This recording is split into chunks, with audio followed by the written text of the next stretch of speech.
Hello and welcome to the premiere of Sustainability Leads, where we will have intimate conversations with South African leaders on sustainable leadership. I'm your host, Dr. Chieng Ojuang, the Executive Director of the UN Global Compact Network, South Africa. I am excited to introduce our guest, Dr. Kgomotso Tshaka, Executive for Global Legacy Projects and Social Closure Initiatives at AngloGold Ashanti. Welcome, Dr. Kgomotso. Thank you. But tell us more about yourself. So I'm a proud mom of 3 adults. I'm an avid reader. I enjoy my private space a lot. Cut my teeth post-varsity in the medical insurance industry. And then I moved on to grow my career to date in mining. I am one individual who likes challenging environments. I take on what I believe speaks to my purpose and who I am and where I can go in and make a difference. And I'm very intentional about how I engage in what I do and how it impacts others. I come from a philosophy, and it might sound cliche because in South Africa we talk about Ubuntu. I am who I am because of others. In Setswana we say motho ke motho ka batho ba bang. And in Namaste, I am because you are. And in that philosophy, it talks to me being about where I come from a community, a family, a society, and in everything that I do, I look to how can I not be in a nucleus of who I am, but how am I marginally and progressively impacting those that are around me, and what is it that I can bring into that circle to ensure that we have happy family, happy society, happy, it goes like Happy country. Happy country. And I know I can't change the world, but I can only do what I can within the sphere of influence that I have. You've had a remarkable career, right? Yeah. For many years, I've known you for years myself. An incredibly remarkable career. The mining sector, even right now, is still considered a male-dominated sector, right? Very much. For you to succeed in that sector during this era, as a black woman, there must have been certain enablers, certain things that really stand out.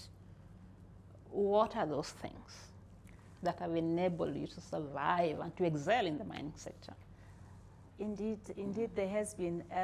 And maybe just to take you back to what my experience was previously, taking us back to 2005 when I just joined. A very male-pale organization where I was the second female manager in the organization, right? And you walk into a meeting, it's conducted in Afrikaans. So I term that era the triple blow for me, personally. It was a race issue, it was a gender issue, it was a competency issue, right? In those meetings, as they were conducted, the lack of inclusivity was the order of the day.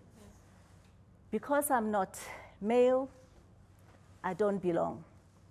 Because of the gender aspect, certain language that was used in those meetings was quite unpalatable, And thirdly, the challenge, regardless of what qualification you have, you are still not competent enough to be in the room, all right? So that in itself, for me, taught me to be resilient. I recall at a point in time, I decided it's not going to be easy. But it is a space I want to cut my teeth in, I want to excel in, and it was a very niche space. Remember, women were not in those top echelons of mining at that point. And so I had to be resilient, grow thick skin, and challenge the status quo in a very, of course, polite way. But at times when you challenge, you are seen as being aggressive when you are being assertive. I had to have the courage to continue to be assertive, to fight for what I believed in. And I think breaking the proverbial glass ceiling was just too intense. I think there's a lot of examples in the industry of many women who really tried to break that. And yes, they literally did. They came up the ranks, became CEOs, but today you count them. Right? Even today, some of them are still not good enough. And so the third aspect for me was I had a passion to make a difference. I had seen what was happening in those ghost towns or those abandoned mines in the areas of, in the Free State of Voorspoed and so on and so forth. And it was not a good picture. So I wanted to actually make a difference, and my passion kept pushing me to be where I am today, where I'm still pushing to make a difference, to create a positive outlook on our communities, to at any opportunity where there are other individuals that need support, that need mentoring, that need a hand up, I do help.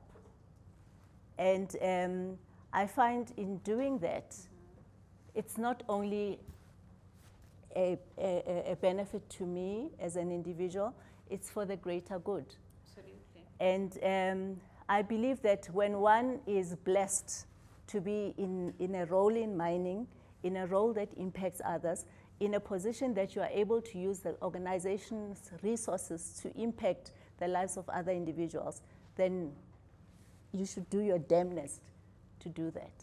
And that's what I'm about.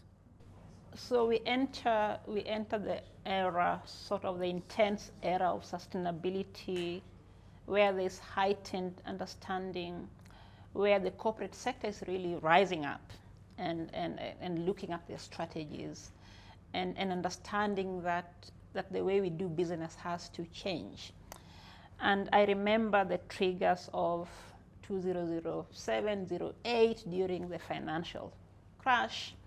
But ultimately, I think the understanding that at some point the corporate sector must balance, or the mining sector must balance the economic demands with environmental stewardship. How is that understood? How is that happening in the mining sector right now? Look, I think it is still a very challenging aspect of the business, even today. The mining space is such that we are still not integrated enough in our approach. We still work in silos. It's still your mining guys, they stitch the knitting mining-wise, you know, and as much as sustainability straddles along all those disciplines, not much of sustainability happens in those conversations. It's evolving. It's a positive evolvement, but it's a very, I would say, reactive. It could be a lot more proactive if it was integrated, if disciplines worked in a multidisciplinary team kind of approach, or a metric system of sorts, to enable that cross-pollination of ideas, to think about our practices here now, what impact do they have in the long run? Absolutely, and I'm glad you bring up the issue of the pushback. And now it's almost a global pushback. You know, forget about our own internal dynamics. But when a superpower pushes back on sustainability, at this point I was saying that the negative noise is right now more louder than the positive noise, right? Because superpowers are big, they have big voices. But what should corporates do? How should a South African corporate respond to that big negative push against sustainability at the moment? I think the beauty about South African corporates is we know what works for us, right? We know what has actually been good for our business. Good could be from a bottom line perspective. It could be from a reputational perspective, and it differs for every organization, but we know the business of business is to make money, right? Yeah. So anything that is good for the profit without compromising the values of that organization, I think it warrants sticking to the knitting, right? Yeah. And where we need to revise the strategies that we have in place, we have to. We do it as a normal course of business. Yeah. You and I would, and even from the UNGC's perspective, we no longer do 5-year strategies because this world of business is just so fluid and it morphs in various dimensions. So every day we look at critical ways of evolving our strategy to make it as optimum as possible for the business. So likewise, SA Inc. needs to continue to define for itself what is in the best interest of the business itself and what new strategies can and could they employ to continue to do well, because that's ultimately what every shareholder is looking to from a business. I will share an analogy with you from my Anglo Gold Ashanti CEO, Alberto Caldron. Whenever he addresses us, the employees, he talks about the pensioner.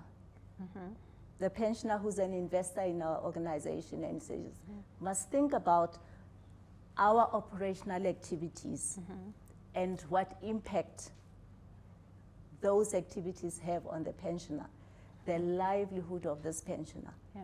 Are we making them better off or worse off? And that is what keeps him awake at night. I mean, for me, that is a rally call. Yeah.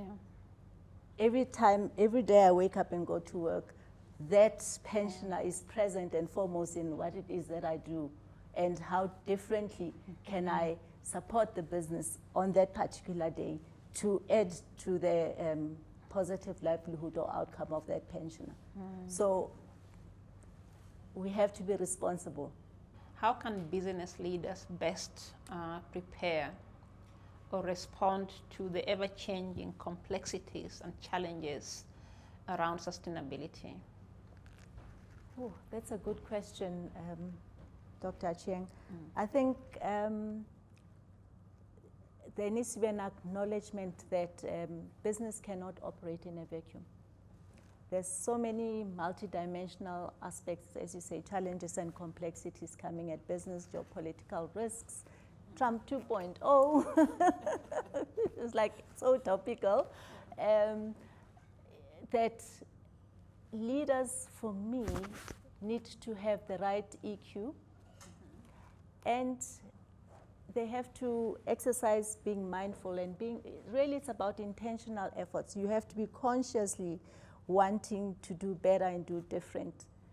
And in doing that, you are intentional about what your bottom line means to all your stakeholders and how you move the business towards responding to what is in the best interest of your stakeholders. The former CEO of Anglo-American, Makuti Fani, in one of our exchanges mentioned that leaders in mining, we have to do a better job of explaining what we do. Okay.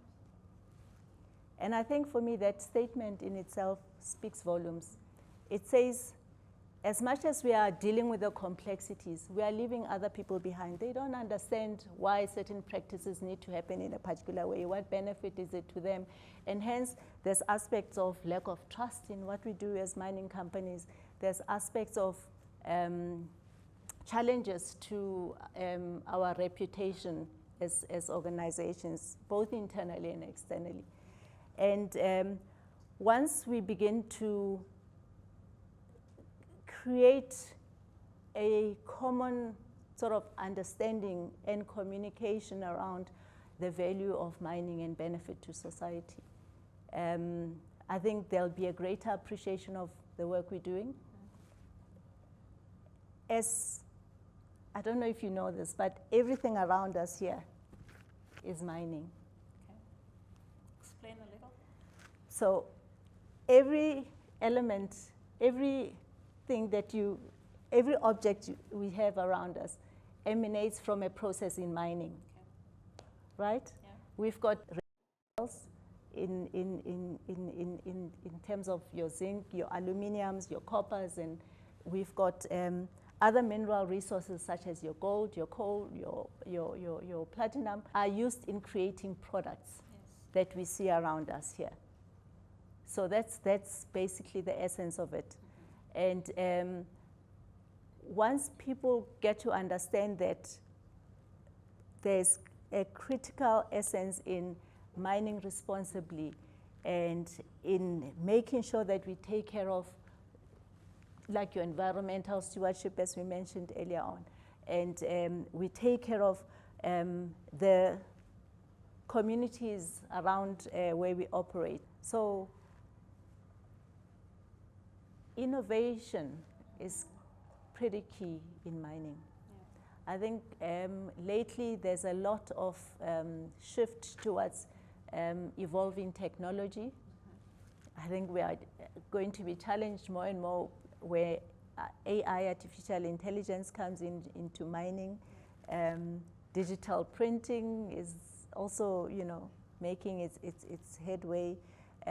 So there's a lot of innovative solutions that are emerging that we as organizations need to play catch up on. Mm-hmm. And the skill set that we have also has to evolve as these fundamentals shift. There is shifts in how we work underground, where you don't have to put a human in harm's way, yeah, right? Mm-hmm. And we know that robotics are slowly taking over. And yeah, it's an argument we can debate about, are they or aren't they? Are they good for us or not good for us? But the bottom line is they are here and now.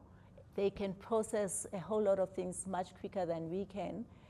They can, evolve things a lot faster than we can with our human minds. So it's a matter of how do we use these enablers together with the skill set that we have to get a better outcome for our organizations. So when you've been around mining for a long time, and even for me, who does not sit in the mining sector, mm-hmm, but come in every now and again, mm-hmm, the one sentence I always hear is that mining is not infinite.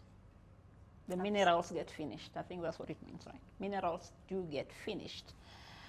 How, and in the context of mine closure, because there's a lot of impacts there, especially in the communities that the mining sector operates.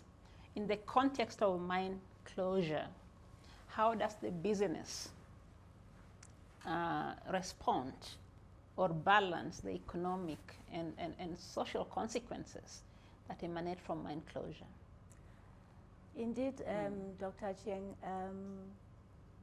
mining, when we say it is not infinite, I think we're talking to an aspect of end of life of mine, and that has various aspects to it. A mine could come to an end, yes, because we've depleted the resources. It could be that there's a temporary cessation because of perhaps a non-compliance to one of the regulations, and there's a instruction brought on by the regulator to stop and correct and then proceed.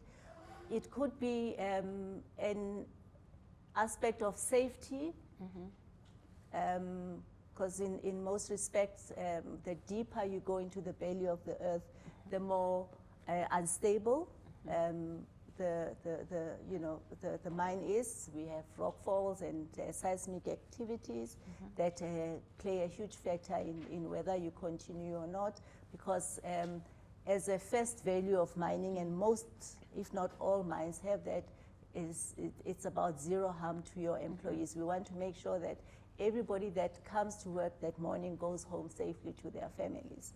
And in that process of end of life of mine, and depending on which dimension of it plays out, economically, politically, and safety and security considerations considered, there are good management practices on how to do it responsibly. And let's take an instance where you are doing mine closure, you've depleted, and you need to decommission and move on to maybe your other project, your next project, or there are certain management practices that need to play out. Okay. And what has transpired over time is, and if we look at what happened in the Witwatersrand during the gold rush, and there was no regulation as to how things should happen.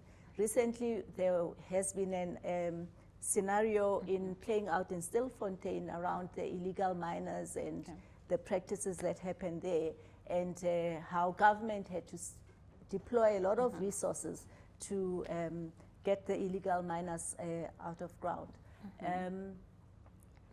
In that process of closing mines, we need to think differently, and I think this is the really call now. Throughout the life cycle of the mine, there's various phases that you go through as a mine, as you operate. Throughout those phases, there needs to be proactive interventions to ensure that at the end of your life of mine or post-mine closure, you are not leaving a destitute community. There needs to be sustainability type initiatives that create social activity, economic activity in these communities to create the dependency away from mining. And the communities are then not left disabled, so to speak. Let me just veer a little. Are you able to give us some examples of what those economic activities could be post-mining? Sure, there is a lot that we do that is informed, if you are in the South African context, it's informed by the MPRDA around the social and labor plan, which talks to initiatives in the entrepreneurial space. Around infrastructure, around creating small or promoting small, medium enterprise businesses.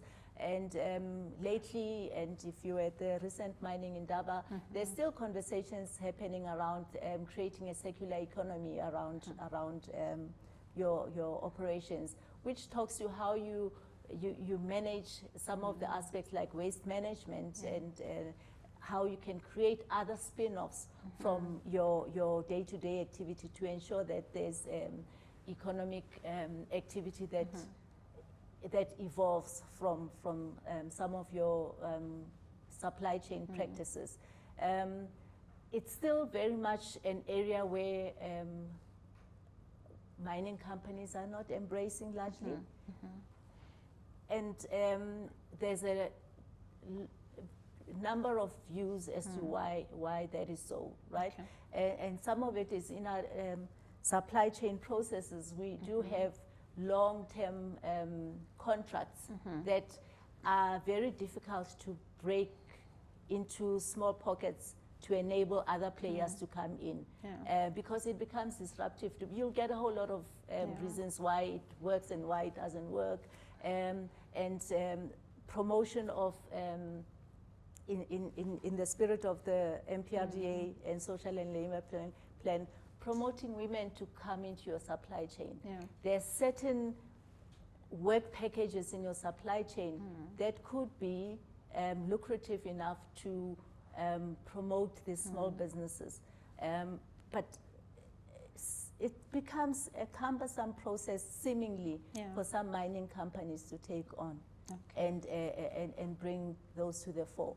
That's why we still find that the conversations around BBBE are still in the order of the day.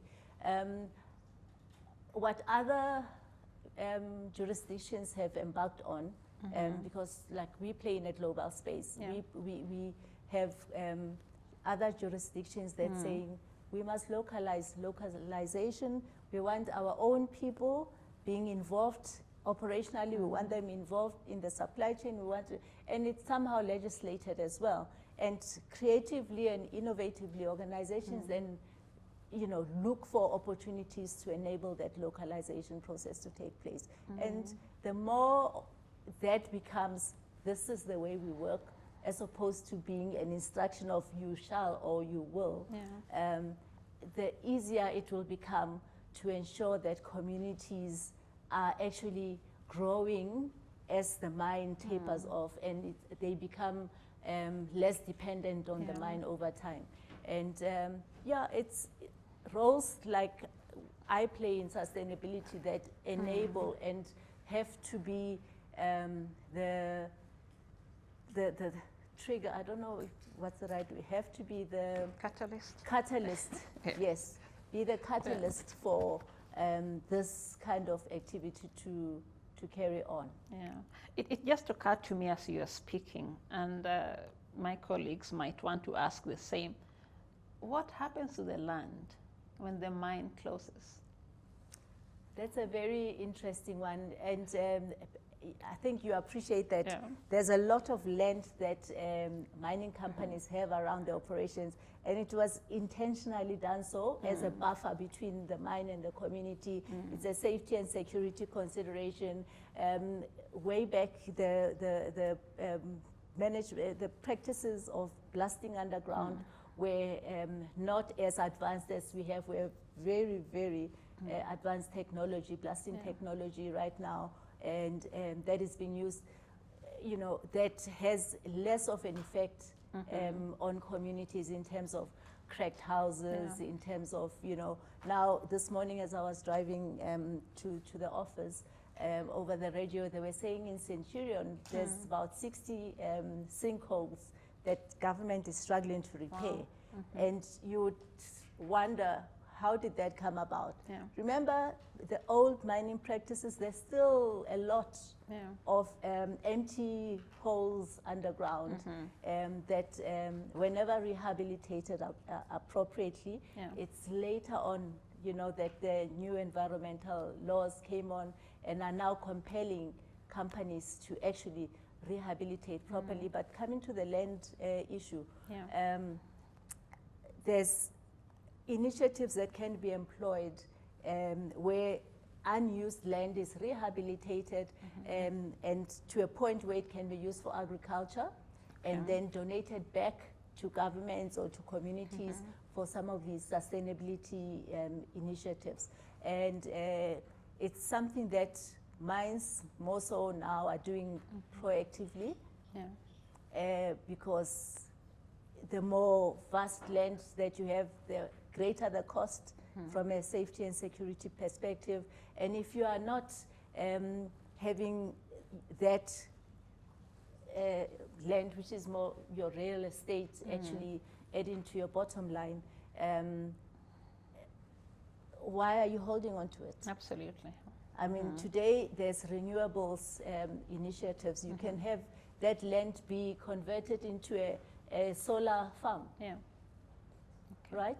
So there's agriculture, there's solar farm, there's other initiatives where you can rehabilitate, use bamboos or hemp, and the spin-offs from those initiatives can create other businesses, small, medium enterprise, where you can then, develop small businesses that can either make furniture out of that or medicinal uses.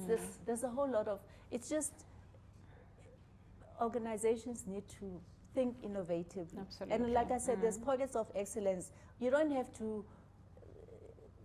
do everything new yourself. There are examples that can be adopted and evolved. So if one mining company already has a best practice, the other companies can say, can we do the same? To collaboration. I'm a big proponent of collaboration and partnerships, because going it alone is very expensive. It's not efficient. It doesn't give you the optimum use of your resources at all. So if you partner with other mining companies, other entities, agencies, and pool those resources to be able to change, the host community surroundings, all the better for all stakeholders involved. I know that you just graduated cum laude with a PhD. Well done. Thank you. And clearly we'll have to have another podcast session where we go deep onto that study, where you look at, what do you look at in your doctorate? No, I'm more than happy to share that with you Yes, at the right but time. Digging deep and understanding how boards can really maximize for their companies and for society sustainability and support the integration of that into the company. I think that would make for a great conversation. So I'm happy for us to pack that for our next session. But thank you very much for this particular session, for creating time and coming and giving us your really powerful insights. You're welcome. Thank you. I also had a great experience conversing with you. Awesome. Thank you.